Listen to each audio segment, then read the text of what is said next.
And when them tell you about FINSAC report, I tell them this. Ardleshire commissioned the inquiry when the Jamaica Labour Party last government in 2011. The PNP took office in 2012. The then government, who was the subject of that investigation, decides that they are not going to spend any more money. They now pay for no report. When Ardleshire came back and tried to get the report now, 3 of the commissioners had died. Now the only way you could get that to done is that you have to go pay 3 different persons to read over all of them testimony there and do everything else and then farm back an opinion. Or you're gonna have to do the commission all over again. Both options never feasible. So they said, let us just release the raw information. And that's what they did. So now me then tell you about no FINSAC report they for release. They stopped the report in 2012 when they came in. The reason why we don't have a FINSAC report today is because PNP never want one. Rose, let me go from the beginning again. I don't want to believe I am misleading you, so let me go from the beginning again. 2008, the FINSAC Commission of Inquiry began. By 2011, when the commissioner wrapped up testimony, the Jamaica Labour Party lost power. The then PNP government, that was the subject of the investigation, decided that they will not spend any money on that commissioner. So the paperwork and everything sit down in one building for 4 years. No money. The only thing them pay for was the rent of the building, was part of the documents in that store. And when the Jamaica Labour Party came back to power and tried to get the report, 3 out of the 4 commissioners had died. Yeah, you can't get no report from them and gone. So, how would you get a report now? One, you could either find 2 other men to go to and read all of the testimony, them listen to testimony and do everything over again. And that would have taken years. You could either start the commission of inquiry again. That would have taken years again. So the government decided, let us just release the raw footage. Give people access to it. It is easier that way. And that's what we're about today.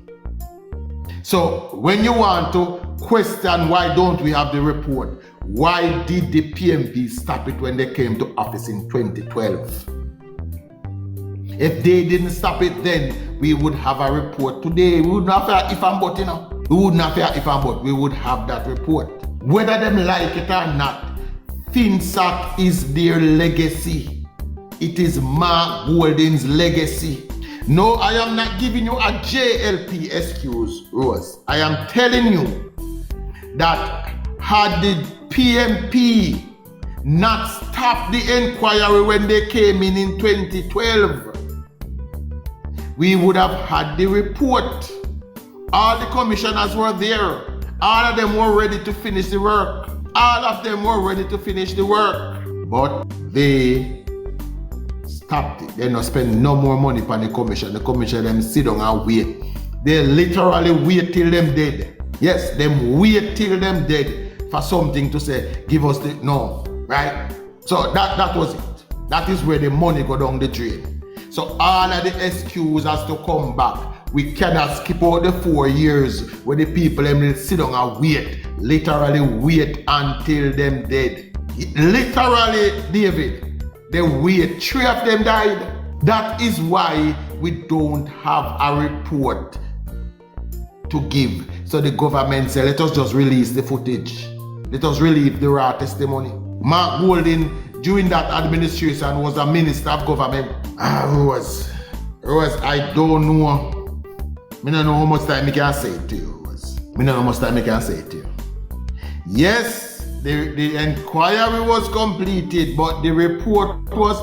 let me move on from that. I don't want to spend all day upon it. But you can do your own research. As I say, I don't dare to tell you to believe everything what me say. What me say is when you hear something, check it out for yourself. Nobody brainwash you up on the internet. Not even me. Check it out for yourself. So that is the legacy of the PMP. FINSAC. That is the legacy of Mark Golding. Destruction of our economy. Collapse of 40,000 business. The transfer of wealth from the poor to the rich. Can't take that back, can't change it. All of the hotels them where I go stay now, we have French name, we have Italian name, American name. Used to be owned and operated by Jamaicans. It was the PMP that took those lands, those property. 44,000 business. The PMP that took those property and sell them to overseas people. That are them history. And again, that is why, as they are today, that party should never, must never come back in a Jamaica. When we speak of FINSAC Rose, we speak of it in terms of damage to the financial sector. We speak of it in terms of damage to the financial sector. Yeah? But because of FINSAC, a whole heap of other things in a Jamaica also collapse. Our national security rose. When you hear them bad about murder out hand and all these things, there was no money left in our government to invest in our national security. There was no money left in government to fix our infrastructures, our road. There was no money left to run water to people who need water. There was no money left to fix the hospitals where they run down. Simple put, because under People's National Party government, we were paying 75 cents out of every dollar in a debt. When the FINSAC was in its height, the then government, the then Finance Minister Omar Davis, his advisor at the time, Mark Golding, started a policy where they tell business person in Jamaica with some money, stop investing in Jamaica. Come buy government papers and go sit down and wait. Buy government papers. When you come and buy government papers, we will pay you 30, 40, 50% by your money. 30, 40 and 50%. No smart businessman will turn down that. Why me I go build one factory and deal with people every day when me can simply buy some government paper and go sit down on the beach? That dry up investment in Jamaica, that dry up employment, that set us back decades. That again, the government paper policy is the legacy of the PMP. During that time, unemployment was at an all-time high because no investment was coming in, no factory was being built, no businesses was being opened. So which part people must get employed? That is the legacy of PMP. That are them legacy. Now, fast forward to present day. Fast forward to present day. Present day, we have a 9-year-old government in place. And here is where the vast difference comes in. We have a government that sets out on a policy of debt reduction, started by Bruce Golding from 2007 he took office, when he said, first of all, we have to get the albatross of the national debt from around the neck.